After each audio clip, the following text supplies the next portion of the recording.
Selamat sore, saudara-saudariku. Kita menyanyi pujian Matahari Terbenam.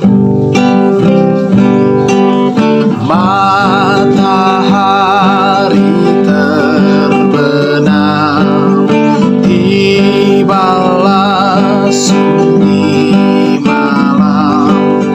Mari puji dan sembah Tuhan alam semesta.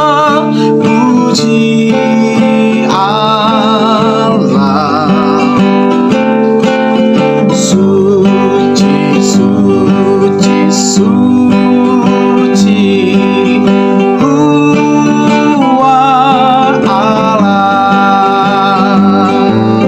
Segenap alam saksikan, segenap alam pujikan Huwa Allah.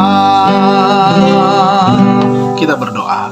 Ya Tuhan Allah Bapa dalam kerajaan surga, pada jam dan saat ini di sore hari kami mau merenungkan firman-Mu, dan biar kiranya Tuhan berkati kebenaran firman ini menguatkan iman kami. Di dalam nama Tuhan Yesus kami persembahkan doa ini. Amin.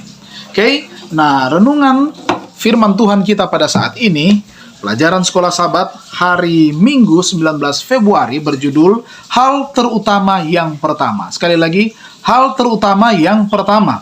Kalau kita baca dalam Pengkhotbah 12 ayatnya yang pertama, Pengkhotbah 12 ayat 1, manusia harus mengingat pencipta kita sejak kapan? Sejak muda kita kita harus mengingat pencipta kita.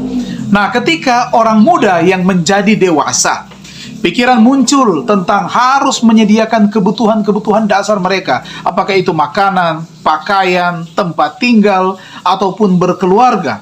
Nah, Yesus sendiri telah mengatakan kepada kita tentang bagaimana memprioritaskan kebutuhan kita ketika Ia berkata, "Tetapi carilah dahulu kerajaan Allah dan kebenarannya, maka semuanya itu akan ditambahkan kepadamu." Dalam Matius 6 ayatnya yang ke-33.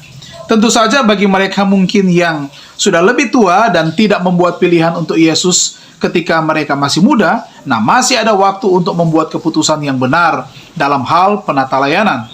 Kalau kita baca dalam Kejadian 28 ayat 20 sampai ayat 22, Yakub telah membuat beberapa pilihan hidup yang penting, baik secara rohani maupun secara finansialnya.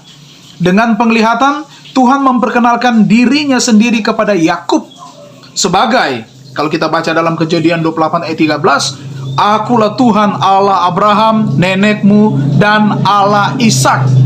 Kemudian sebagai bagian dari sumpahnya kepada Tuhan, Yakub berkata, "Tuhan akan menjadi Allahku." Dalam Kejadian 28 ayat 21. Ketika kita baca dalam Kejadian 29 ayat 9 sampai ayatnya yang ke-20, di situ dijelaskan, setelah Yakub membuat komitmen rohani dan komitmen keuangan kepada Tuhan, Tuhan mengarahkannya kepada Rahel di sumur itu. Adalah pantas membuat keputusan rohanimu dan juga keputusan pekerjaan hidup sebelum menikah. Pasangan masa depanmu harus mengetahui apa yang sedang mereka masuki. Apakah orang ini seorang Kristen yang berkomitmen? Jenis pekerjaan apa yang akan dia masuki? Akankah orang ini akan menjadi seorang guru, perawat, pengacara, buruh, atau apa saja? Nah, jenis kehidupan apa yang akan saya masuki? Pertanyaan lain yang harus dijawab sebelum komitmen perkawinan adalah tingkat pendidikan apa yang telah diselesaikan? Berapa jumlah utang yang akan datang dalam perkawinan? Apakah saya rela untuk menerima situasi ini sebagai bagian dari tanggung jawab saya? Nah, prinsip-prinsip ini begitu penting untuk dipikirkan kepada kita, khususnya bagi saudara-saudari saya, anak-anak muda, ketika mereka akan memilih teman hidup untuk berkeluarga.